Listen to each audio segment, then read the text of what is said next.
I'm sure by now you guys have all heard the news of Chadwick Boseman's unfortunate and untimely death. He's played so many iconic figures and even a superhero with Black Panther. And to just think that he was the real superhero in being able to share his gifts with the world while at the same time battling his own illness. And to his family, we love to say that we appreciate you guys for sharing him with us and for allowing him to share his talents, to show little boys and little girls who look like him that they have a place on the big screen, and to show folks who don't look like him that there is a place for us all in the entertainment industry. During the On the Pulse segment today, we'll be talking about another one of our heroes who left us too early. And let us just remember to save a space for our young ones and our folks who are young at heart to have the opportunity to be able to grieve these losses in the best way that they know how.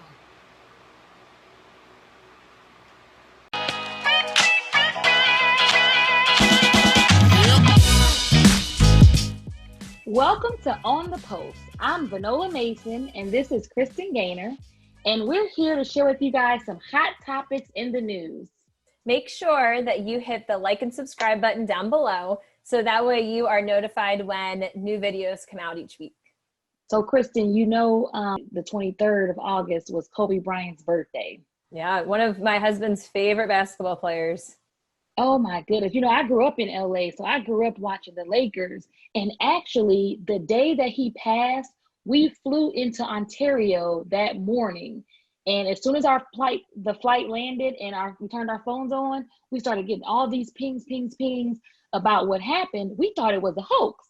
But then come to find out, you know, it was real. Oh, we couldn't believe it. We had the TV on and my husband was like, all these messages on Twitter. And he's like, no, it can't be true. And it was. But it's crazy. It's just crazy.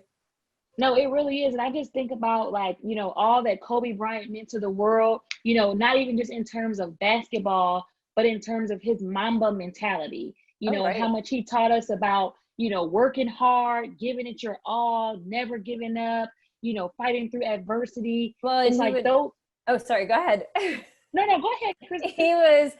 I just remember like reading in this article that is on the LA Times that we found this article that was talking about his birthday. And they were saying that he was infamous for saying to his teammates, like, did you leave it all on the floor? Like, you need to give more than 110%. You should be coming off your game tired, which Kristen, there were so many times during the end of his career when he was hurt horribly, badly, but he still played through all that pain, needing surgeries, because he wanted to leave it all on the court. Right. And I think that, you know, we have to help to instill those types of values in our students so that they're not giving up so fast, and that they understand that in order to be successful and to be dominant in your career, in your education, you know, and whatever it is that you want to do, that you really have to apply that Mamba-like mentality. Oh, right. And this ties perfectly into another article that I came across that's from the Harvard Times or the Harvard Business. And they were talking about having this growth mindset in a crisis time, which is what we're in right now. I mean, during that Kobe Bryant incident in March, right? Like, I would say that's crisis for his family. That's crisis for all of the sports community, because he was seen so high and mighty and people really looked up to him. And it's just, in this article, it talked about how just making sure that if you mess up, it's okay. Give yourself grace and just take a step back and reevaluate your perspective and your direction on what you're doing. Kristen, do you think about how much you're going to be doing that this year as a classroom teacher? Think about how many times you're going to try something that's going to fall flat because you're used to doing it in person and now you're doing it online. And you're going to have to be able to give yourself some grace because everything is not going to work perfectly the first time around. Oh, right. And I have to give myself grace, but so do the parents and the students, And I feel like especially our students are so hard on themselves that they're not getting things the first time. And I know from my personal class this year, I'm teaching all virtual for my school and for my 5th graders. And like, I can see it in their faces almost that if they don't get it right the first time, they're like, oh, and I always remind them, like, it's okay. Like, this is a new platform. This is a new space. Let's build that growth mindset in, and let's take this little mistake and let's build upon that and make it better the next time. You know what, Kristen? You should talk to them about having an attitude or mindset of learning versus knowing. That's good. Like, we are not going to know everything that we need to know. We are in a whole process of learning. Right. And just because you have to learn something new, it doesn't mean that, or just because you don't know something, it doesn't mean that you're stupid or that something is wrong with you, right? It just means that you have to add something to your toolkit. And I mean, that applies for students, it applies for teachers, it applies to leaders, parents, all of us, right? Everyone. And that's what I keep reminding the parents too of my kids this year, that it's okay. Like, this is all brand new to everyone. It is totally fine. If you mess up, you know what? We'll try it again. We'll get back up and we'll try it again. As long as you are, like Kobe Bryant said, giving it 110% and you're giving your all during the game. And our game is the classroom time together during the day. But some cool things that I've been doing with virtual teaching, that in this Edutopia article that I came across about building a community in a virtual classroom, and it's been challenging, especially this year because I have a lot of kids in my class, but there are some great ideas out there floating around, like doing different icebreakers, putting kids into virtual breakout groups. And that's something you can do with Zoom. Zoom has the breakout option, and you can create small groups that way and just allow kids to get to know each other that way. Right. I mean, I think that that's really important. And think about it, Kristen, you have a large classroom online this year that you're not used to teaching all those students.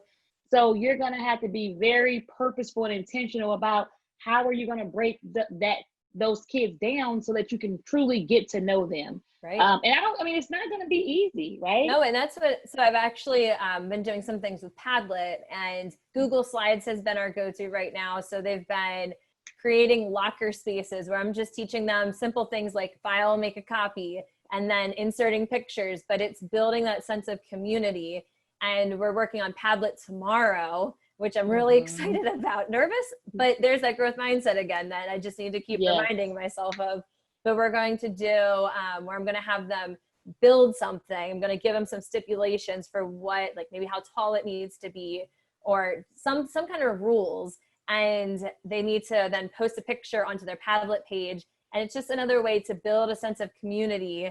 And I just love that there's so many great digital tools to do that. Well, look, speaking of digital tools, and I know your favorite, which is one of my favorites too, Flipgrid. Oh, because with all those kids, think about it with your Zoom, we talked about this earlier offline, you can only see so many of your students at once. And so it's going to be hard to really get to know them and put those names with those faces and those attitudes and personalities. And so having them do those virtual introductions on Flipgrid. That's my Friday activity. Yay! Having them respond to different posts, the more you can kind of hear from them. And then they also are hearing from you and seeing you, then you guys will start to be able to create that community. And then, of course, continue to reset those expectations and make sure it's clear. And even if the kids are not getting it, think about it. They need grades too. This is their first time in this environment, right? Oh, yes. All right, guys, thanks for joining in. And remember to join us on Wednesday, September 2nd for our Twitter chat. If you want to learn more about how to create relationships and build connections with your students in a virtual environment or even in class. You don't want to miss it, because I'm excited to catch all the ideas that will come out, especially teaching virtually this year. I'm welcome and open to all the ideas I can possibly get.